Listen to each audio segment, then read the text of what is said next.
The new Outlook is more than just email. We're going to show you how to automatically organize your inbox and help you focus on the emails that matter most. You also get a powerful calendar to manage your day. Shared calendars and scheduling assistants will keep you in sync with your team and help you find meeting times that work for everyone. And with a single click, you can turn your meeting into a Skype call so everyone can talk face-to-face. Outlook is plugged into Office 365 and the cloud. Instead of sending files as email attachments, you'll see how to share them. Then everyone can work together on the same document. And when you're out of the office, you can keep going with the Outlook mobile app. You never miss a thing. So let's get started.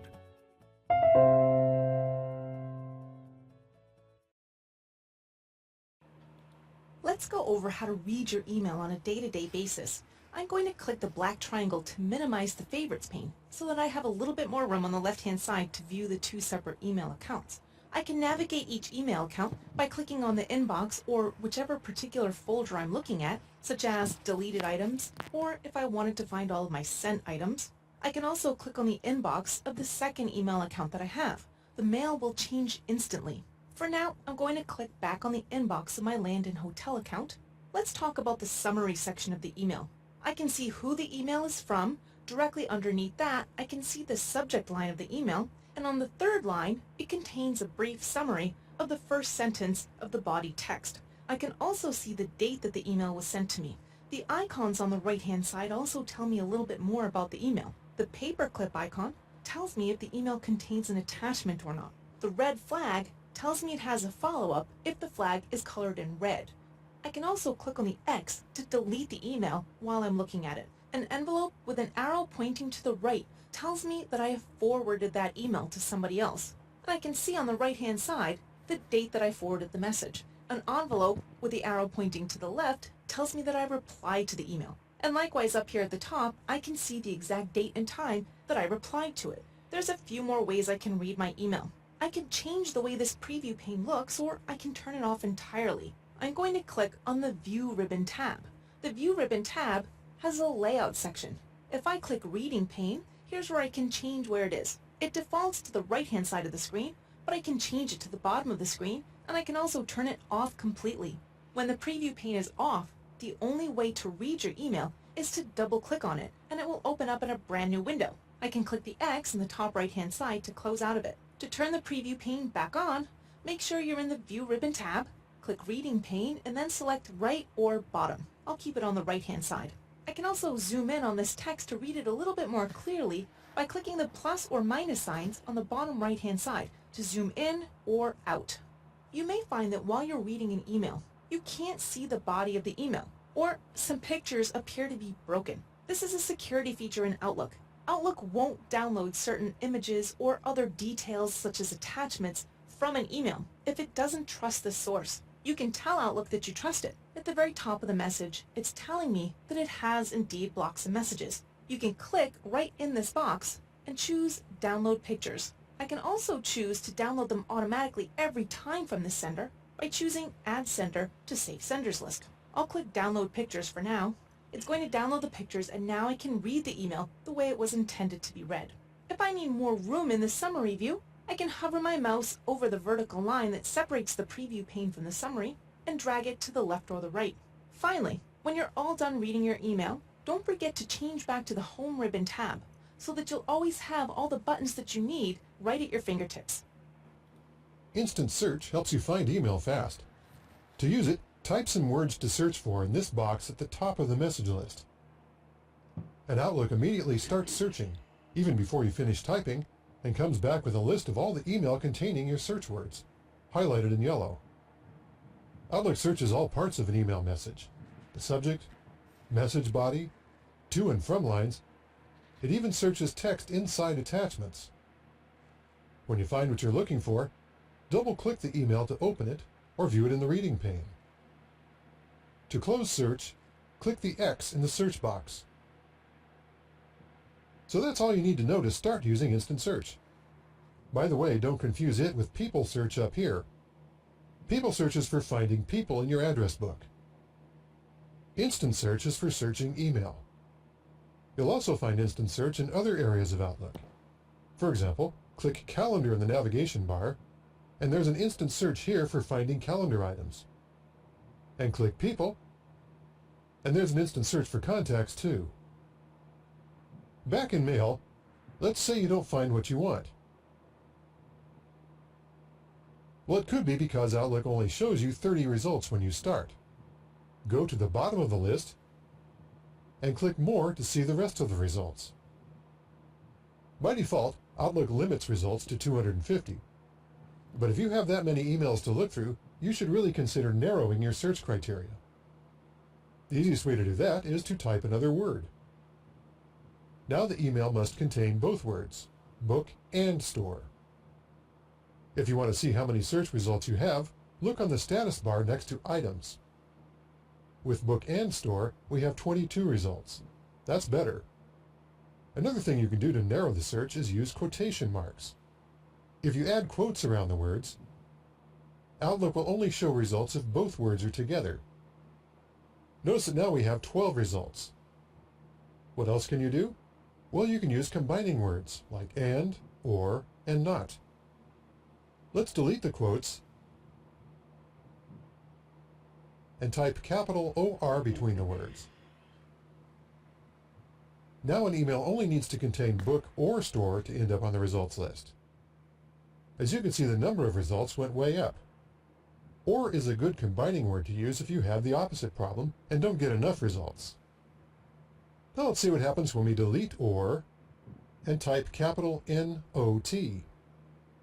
Outlook searches for email that contains book but not store. Now we have 12 results. And is another combining word you can use, but you don't need to type it because Outlook assumes you mean and if you just type words. Another way to get more specific is to limit the scope, or the places Outlook searches. Hold the pointer over a message. If you have screen tips enabled, you'll see a pop-up showing where the message was found. By default, Outlook searches every folder in the mailbox that's currently open, even your deleted and sent items. To change that, click the arrow on the right side of the search box and choose another scope. For example, you can search only the current folder, which in this case is the inbox. So in many cases, you can find the email you're looking for by using the methods in this movie. But if you have a lot of email to search, it helps to really pinpoint your search criteria.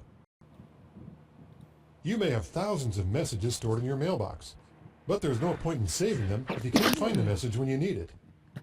If the methods we used in Movie 1, use instant search to find messages and text, don't give you what you're looking for, you can try some other things to narrow your search. First, you can search for things other than text. Go to the Home tab, and in the Find group, click Filter Email. Here you can search for unread email or email that contains attachments. Click Important to see all the mail marked with high importance. Notice that when you choose an option, Outlook enters special search script in the instant search box. So if you want, you can add something to the criteria. For example, we could type or Patty to view all important email and all email that contains Patty. Let's click the X to close this search and click the instant search box again. When you do, the Search tab opens on the ribbon. Over here you'll find Scope options. These are the same options you get when you click the arrow on the right side of the instant search box. The Refine group has all the options we found in Filter Email and a lot more. Click Subject, and Outlook adds Search Script to the instant search box. Type a keyword, and Outlook limits its search to the subject line of the email. Click More to find a lot more ways to refine your search. Let's try sensitivity. With this option, you need to choose a sensitivity level. Open the list and choose Private, and Outlook searches for all the email that's marked as private. Let's close this search and look in the Options group. Click Recent Searches. This is where you can go if you want to repeat a search but don't want to enter all the criteria again. Click Search Tools. Chances are you won't need the options in here very often, except for one. Click Advanced Find. This is the tool you use when all else fails. You can do everything here that you can do on the Instant Search tab, and then some. For example, let's type a search word and click In and choose Subject Field and Message Body. Then click Browse. Now the scope is set to Inbox. Let's check the whole mailbox and uncheck Inbox. And at the bottom, check Search Subfolders and OK. Then click Find Now. The search results we get down here are pretty much the same as those we got when we simply typed a word in Instant Search. So why go through all this extra work? Well, because you have a lot more choices. In fact, you can click the More Choices tab to see what I mean. For example, down here you can search by the size of the message. First click New Search and OK to start a new search. Click the first box and choose Greater Than. Then over here type a size in kilobytes. Click Find Now, and Outlook finds all the messages that are larger than 800 kilobytes. Finally, there's the Advanced tab. Here you can perform the ultimate search. Look for anything in any field in any Outlook item. Check out the links in the course summary at the end of this course to see how to set up the options here. So when you need to find something in your mailbox, start by typing search words in the Instant Search box. But if you need more help, try Filter Email or the options on the Search tab. If you still can't find what you're looking for, check out Advanced Find. In this tutorial, we will teach you how to filter emails in Outlook. Click on the View Settings button, present in the Current View section. With that done, a new window will appear. Over here, click on the Filter button. In the Search for Words section, type in your search query. You can also search by clicking on the From and Sent button, narrowing down your search by selecting the people in your contact list to whom you must have sent or received the messages from. Now move over to the More Choices tab, and here you can use different options to filter your messages. For example, checking only the unread or read messages, and filtering messages according to their importance, etc. Move over to the Advanced tab. Click on the Field drop-down menu. Move over to Frequently Used Fields, and select the Sent option. You can further narrow down your search by using the appropriate option in the Condition field. For example, in this tutorial, we will select the Last 7 Days option. With that done, click on Add to List button. Once you save the changes and exit, you will notice that only those emails will be shown which match the requirements. Once again, click on the View Settings button and press the Clear All button to remove all search queries and revert back to the old settings. Automatic replies in Outlook 2013 are a handy way to let people know when you're out of the office. To set up automatic replies, click File, and then click Automatic Replies. Some people can hit a roadblock with this step because the Automatic Replies button isn't there. This means you don't have a Microsoft Exchange account, which Outlook needs to send automatic replies. Talk to your system administrator about setting up an account. If your company doesn't use Exchange, you can still use automatic replies, but you need to go through a few extra steps to set them up. Skip ahead to the third video in this course to see how. Meanwhile, let's forge ahead. To set up automatic replies, click File, and then click Automatic Replies. Click Send Automatic Replies. Add the Out of Office message here. You can format the text however you want. I'll just make the dates bold to make sure my coworkers notice them.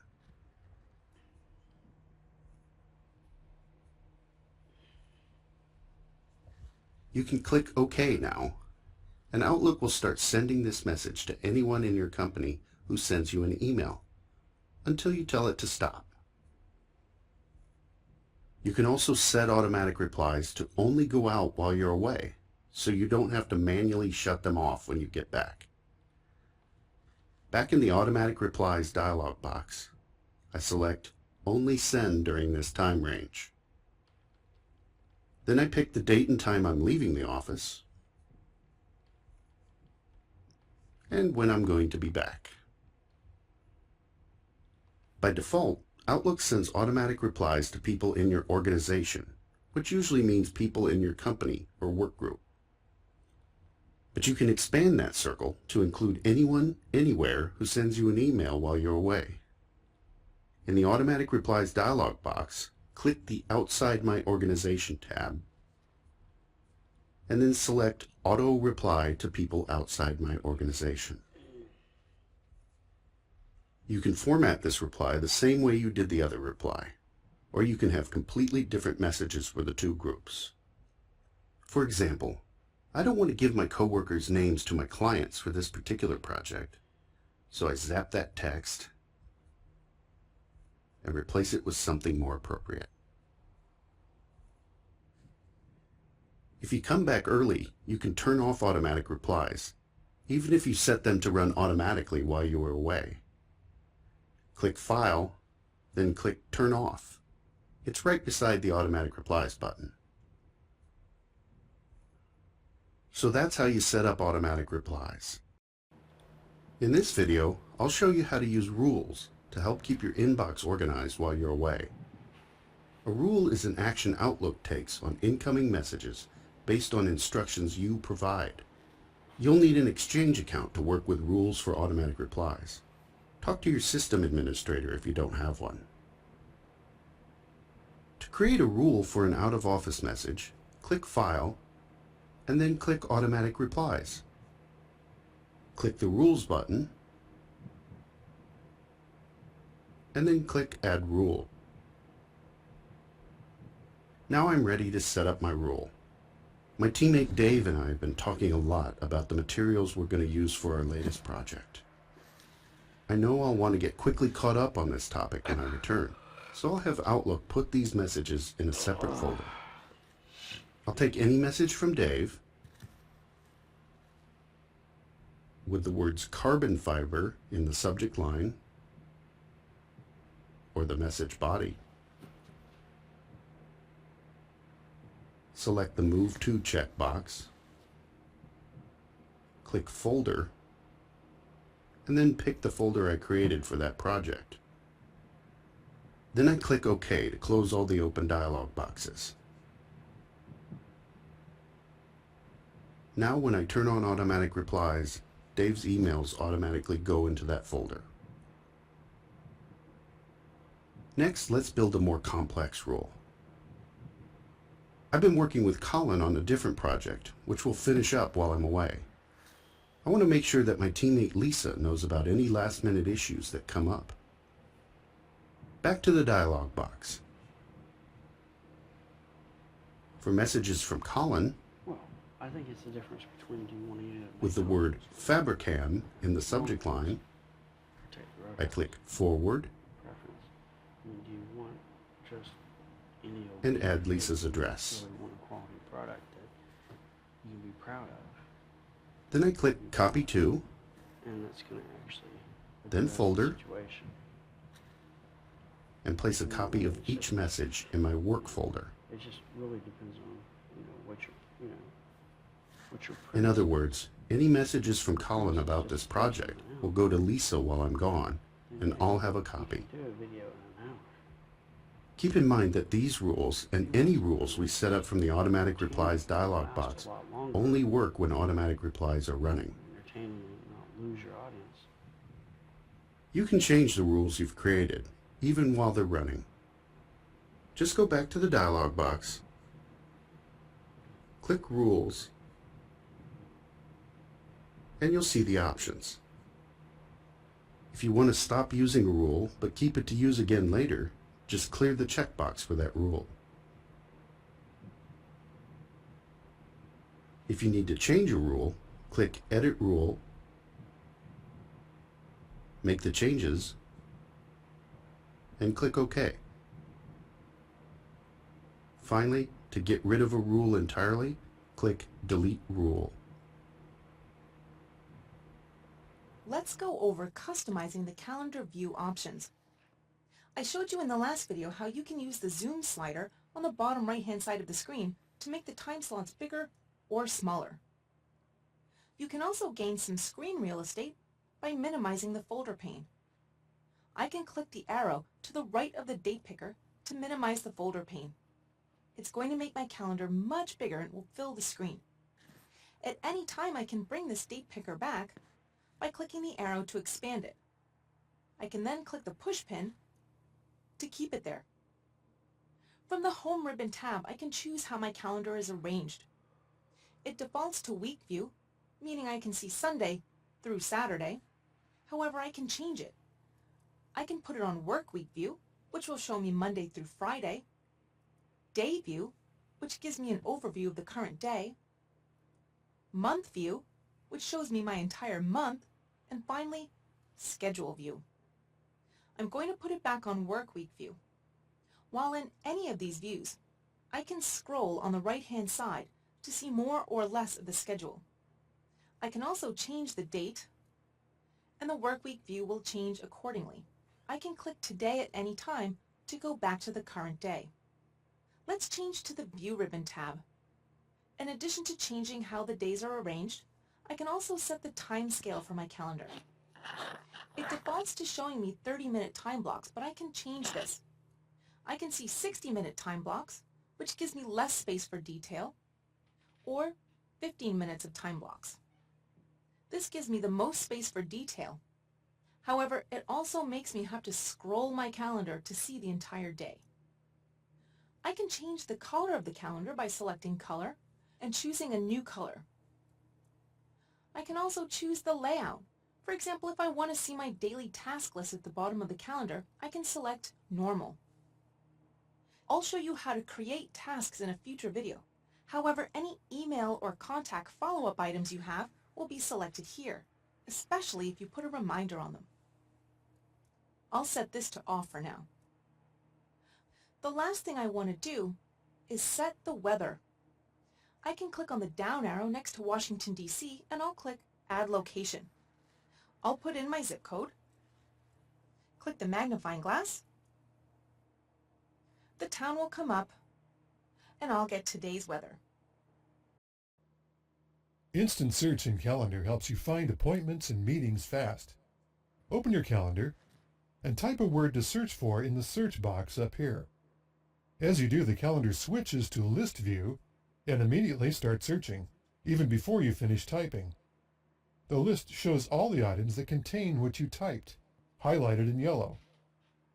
Outlook searches all parts of an item, including attendees, subject, location, even the content of attachments. For example, let's double-click this item to open it, and then open the attachment. And there's the keyword. Click the X to close the document and the meeting. To close search and return to the previous view, click the X in the search box. Let's say you don't find what you're looking for. Well, there are a few things you can try. First, you can check in the lower left to see how many items are in your search results. If it's 30, scroll to the bottom of the list and click More. Outlook limits results to 30 the first time you run a search. After clicking More, you may get hundreds. However, if you have that many results, you should really try narrowing your criteria. The easiest way to do that is to simply type another keyword in the search box. For example, you could add another attendee name or location. Notice that the number of search results goes way down. The more keywords you can add, the better. If you want to search for items in which the words appear together, add quotation marks around the words. You can also use combining words like and, or, and not. Delete the quotes and type capital OR between the words. And Outlook searches for any calendar item that contains either Team or Review. Notice that we get a lot more results this way. Let's see what happens when we type capital NOT. Outlook searches for items that contain Team, but not Review. You don't need to type the combining word AND, because Outlook assumes you mean AND when you just type words. Sometimes you need to give someone else access to your schedule. It could be on a permanent basis, as if you have an executive assistant, or on a temporary basis. Maybe you're going away on vacation and you need to have somebody fill in for you. You have a few options to share your schedule. The first option is emailing it to somebody. From the Calendar Home ribbon tab, select Email Calendar. The first thing you need to decide is which calendar you'd like to email. After that, you can choose a date range. It defaults to today, but you can change the dates. You can even click Specify Dates and choose a particular date range, which is useful if you're going away. In this case, I'll choose next 7 days. Next, you need to decide the level of detail you're going to include. For example, availability only, such as free or busy. I can click the drop-down triangle and choose. I can select limited details, which includes the subject line also, or full details, which also includes the body of the calendar entry. I'll change it to limited details, and I can also click advanced to change the email layout. I can send a daily schedule or just a list of events. Click OK, and your calendar entries will be populated in the email. I can scroll down and see the date range when I'll be away, and my entire list of calendar events, all nice and tidy and arranged in the email. Now all I have to do is address the email and send it. In addition to emailing my calendar to somebody, I can share my calendar. To share your calendar, from the Home ribbon tab, choose Share Calendar. I'm going to populate the to fields with who I want to share my calendar with. I can choose the level of detail that I want them to be able to see. In this case, I'll choose Limited Details again. And I can also place a checkbox next to Request Permission to View Recipient's Calendar if I'd like them to share their calendar out so I can view it. I'll click Send. I'm going to choose Yes on the confirmation that I do want to share my calendar, and my email will get sent. Let's see what that looks like on the other side of the inbox. I'm going to go back to my inbox now. If he's read the request and has decided to share his calendar with me, this is the mail message that I'm going to get. I can open up their calendar right from the preview pane by clicking Open this calendar. It's going to open up in the Shared Calendar section, and like I showed you in the last video, I can right-click it and overlay it directly on top of mine. The last method of sharing my calendar with others is printing it. To print the calendar, change to the File ribbon tab and select Print. After I choose the printer, I can select Print options to choose the date range and style that I'd like to print my calendar.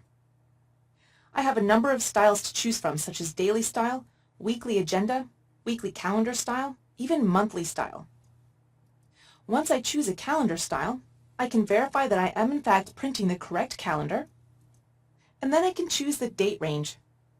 If I've chosen a weekly calendar, the range that I choose will be a week. If I change to a monthly calendar, I need to make sure I've selected the correct month. I can also click Hide Details of Private Appointments to make sure that I'm not going to be printing out anything that I don't want people to see. To verify my settings and make sure I'm printing the right options without wasting paper, I can select Preview. It's going to pop up a preview of my calendar. If I like the way it looks, I can click the big print button on the top left-hand side of the screen. To get back to the calendar, click the arrow in the top left-hand side. As you can see, there's many different ways that you can share your calendar data with others. If I'm frequently creating meetings with the same people, or if I have employees that work under me and I need to see their schedules, I can open their calendars right from my computer. I'm in the calendar now, and on the left-hand side underneath my calendar, I can already see Leslie's here because she's added me as a delegate for her calendar. I'm going to hover my mouse on this horizontal line and click and drag up so that we can see this area a little bit more clearly. If somebody hasn't added me as a delegate, however, I can still open their calendar. From the Home ribbon tab in the calendar, click Open Calendar and then choose from Address Book. I could also choose from Internet and open up a URL-based calendar. For now though, I'll click Address Book, and I'm prompted with my company address book. For this purpose, I'm going to choose Leslie again, click Calendar, and then click OK. It's going to open up in the Shared Calendars area on the left-hand side, and I can see Leslie's calendar right next to mine. I can right-click on her calendar and change the color of it. I can also click Overlay to see it directly on top of mine. It doesn't matter if I change the arrangement of the calendar, whether it's week, month, or work week. it will still be arranged the same way. I can hide her calendar from showing up over mine by unchecking it. When I'm ready to view it again, I can place another check mark beside it. I can also delete her calendar completely. I can right-click on her name and select Delete Calendar. I'm not deleting Leslie's calendar. I'm only deleting it from my shared calendars. In fact, I can delete this entire group called Shared Calendars. I can right-click on Shared Calendars and choose Delete Group. I'll click Yes, I want to remove the group Shared Calendars, and now I won't have to look at it if I never use Shared Calendars.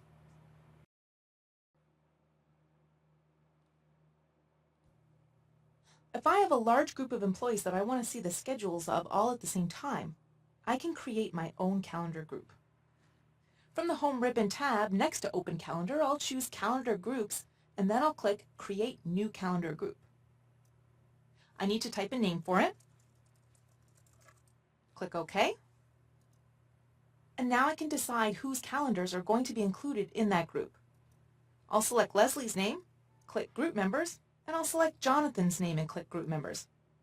They'll both be added to my Executives group. I'll click OK, and I can see their calendars. It takes just a few minutes to update, and they'll both appear. Like my shared calendars, I can right-click on each calendar and change the color of it, or overlay it on top of mine.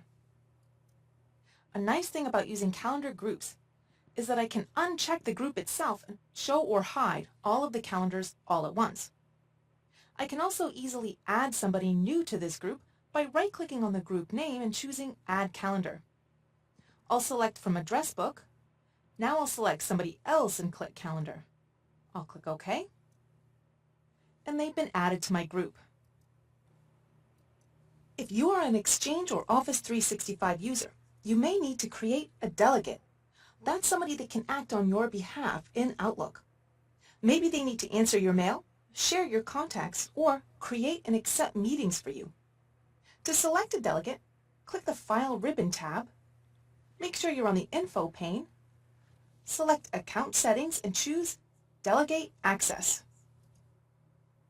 Let's add Leslie Richardson as our delegate so that she can send items on behalf and create meeting requests. I'll click the Add button, and from my address book, I'll choose Leslie's name. Click the Add button and select OK. Now I need to set the delegate permissions for Leslie.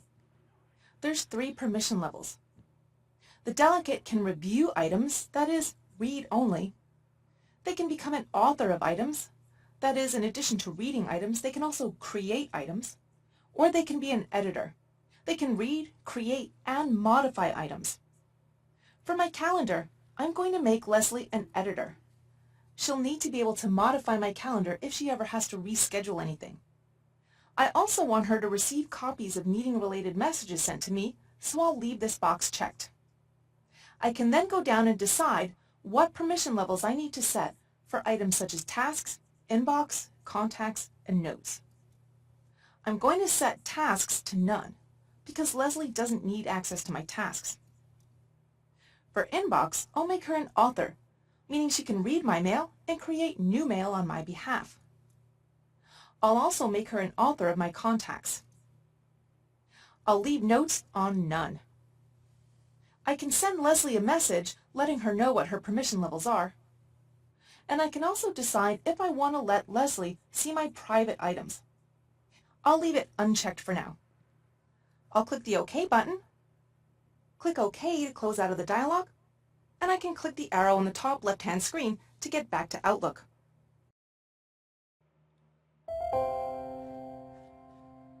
With color categories and reminders, Outlook keeps you organized so you don't miss important meetings or appointments. For every calendar item, you can assign a color category and choose when Outlook reminds you of that event. To start, go to your calendar and choose New Appointment. Enter the subject, location, and a description. If you want to invite others, choose Invite Attendees. By default, Outlook appointments and meetings are given a 15-minute reminder, but you can change it to none, or make it as long as 2 weeks ahead of the appointment. If you want to assign your appointment a color category, choose Categorize, and then one of the preset colors. This color will only show on your calendar and not others. If this is your first time using the color, you'll be asked if you want to rename it. You can customize the category names by choosing All Categories. To change the name of yellow, choose Rename, and then type Personal, or whatever you'd like to call it. You can also create a new category if you need more options. After you've chosen a category, a color bar will go across the top of the event. To finish, choose Save and Close. And now your calendar is categorized and easy to view. You'll never miss a thing. We are in Microsoft Outlook 2016, and I'm going to show you how to create or edit a contact. So in the lower left-hand corner, you see these new icons in 2016, and one of them has, looks like a picture of two people on it, so we'll go ahead and click on that. And you can see I have no contacts currently in my list. So if I want to create a contact, I can just right-click and choose New Contact, and the New Contact box appears. So we'll go ahead and put in the name here, and it automatically fills in the file as. If I like the way that looks, I can also change it around to first name, last name.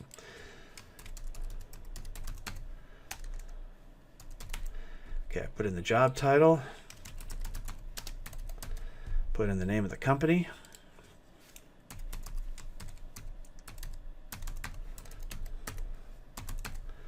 and now I'm going to put in the email address. Now when I click on Display As, it automatically adds the display from File As or from the name at the top to the email address itself. Now if I have any kind of web page address, if they happen to have a website, we can go ahead and type that in there. If they have an instant messaging address, we can put that there as well. If they have a business phone number, of course I'm sure they do.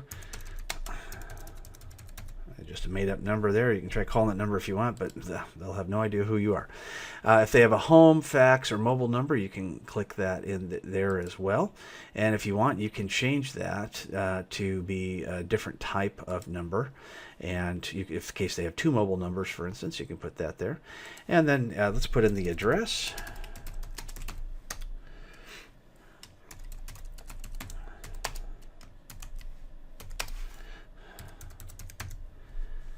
Alright, and then you can check the box for this is the mailing address if you want.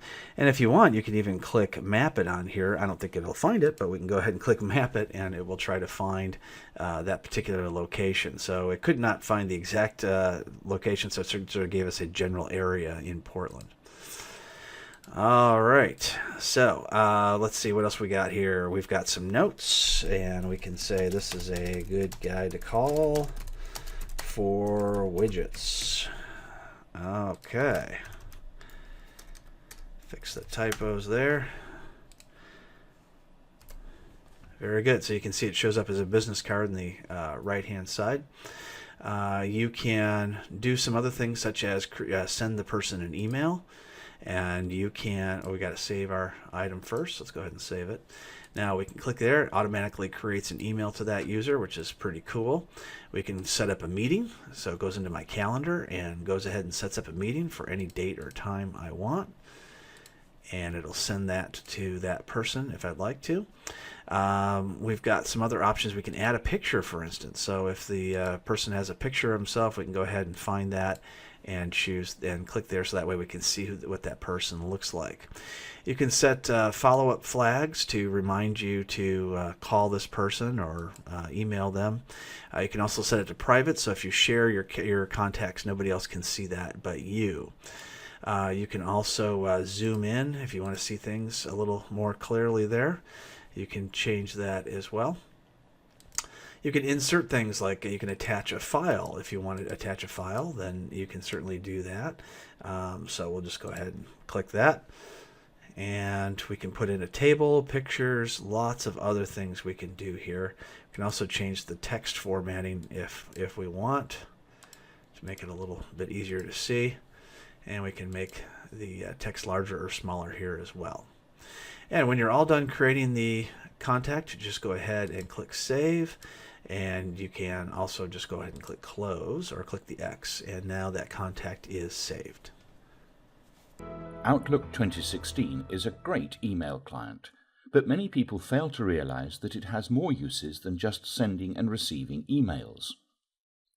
These 4 little icons in the bottom left-hand corner are often overlooked, but they're the key to unlocking those uses. The first unlocks the calendar. We'll cover that in another video. The next is for the email client. The third will open up your contacts database. Again, there's a lot here to explore in another video. And the fourth, which we'll look at in detail in this video, opens the task list. A task list is really just another name for a to-do list with a few extra bells and whistles. We've got only one task in the list at the moment: to build a task list. To create a new task, you can either click here, or to open a new task window, let's click here, the icon for a new task. This opens up the new task window, and we'll create the new task to update our accounts. Like many tasks, I don't really care when it started, but I do want it completed by Friday the 21st of April. So I'm going to give it a high priority, which moves it up the list. And I'm going to give myself a reminder that the task needs doing. I'll remind myself on the previous Monday, which gives me 5 days to get the job done. I can add more details if I need them, but frankly, the less time I spend on the list, the more time I can devote to getting the jobs done, so I'll leave that alone. I can also delegate the task to someone else on my contact list if I want. Jonathan might be a good candidate. But delegating a task by sending an email isn't really very good management practice, so I'll leave this one alone as well. There are other options. I can send a status report to any of my contacts, or perhaps more usefully, I can set the task to recur every Friday. Because I dislike the job of updating my accounts, it's probably a good idea to remind myself to do this every week. And there it is, my new task, happily prioritized in my task list. One other useful feature is the category feature. I can name a category, in this case finance, and give it a color.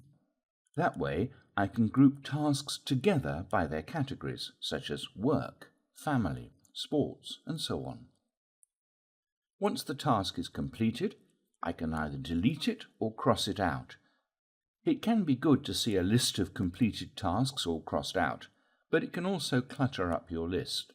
So I'll delete it when it's done.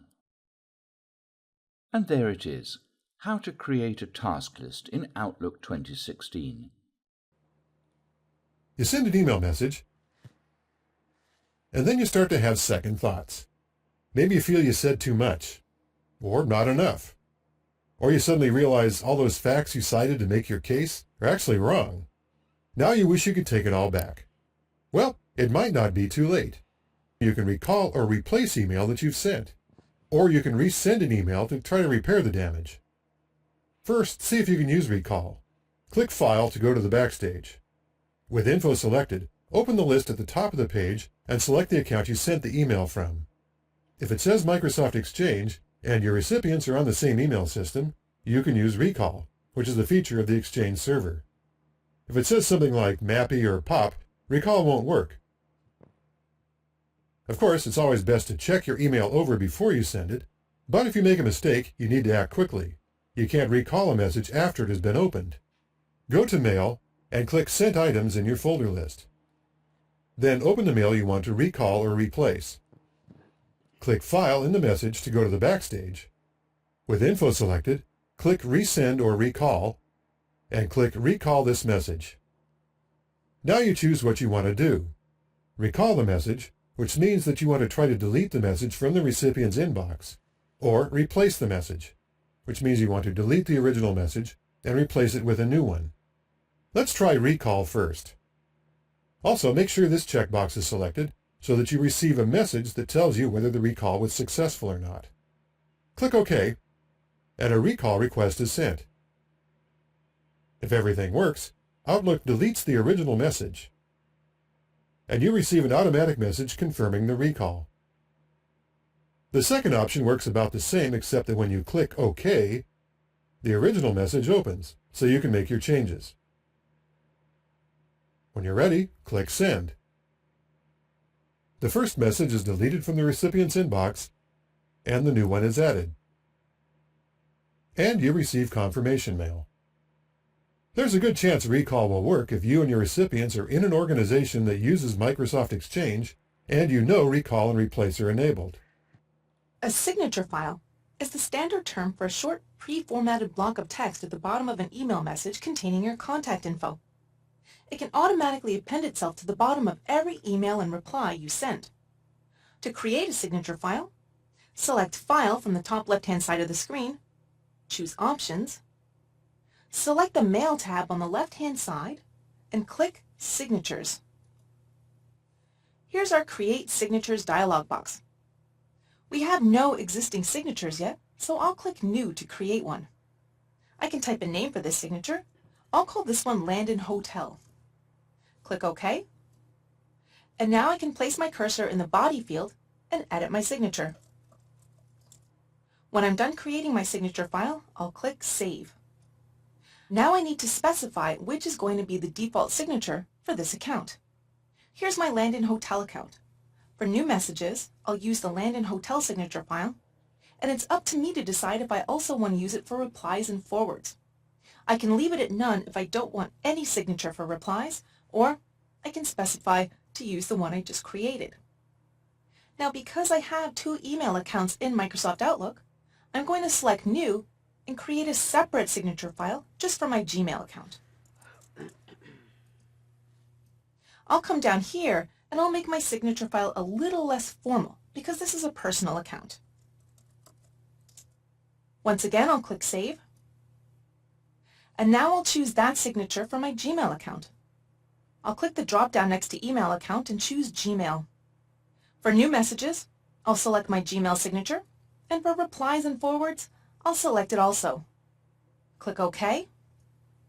Click OK again to close out of the Outlook Options screen, and now let's see our signature files in action. I'll create a new email, and immediately I can see that my signature file is at the bottom of the email. Let's change the From field and send an email using my Gmail account. The signature file will be changed on the fly to the correct one. I'll close out of this. Now let's make a change to the signature file, or turn it off if we don't want to use it anymore.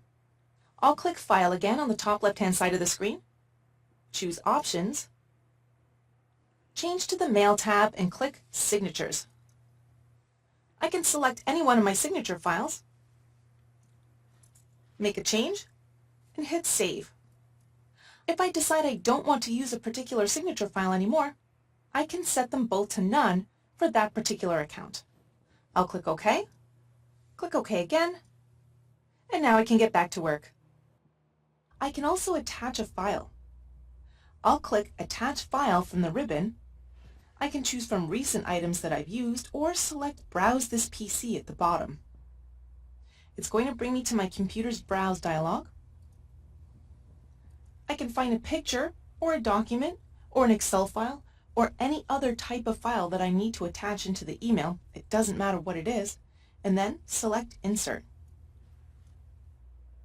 Once it's been attached, I can see the icon containing the attachment and the file size. It's important to note that the larger the file size your attachment, the longer it will take to send your email.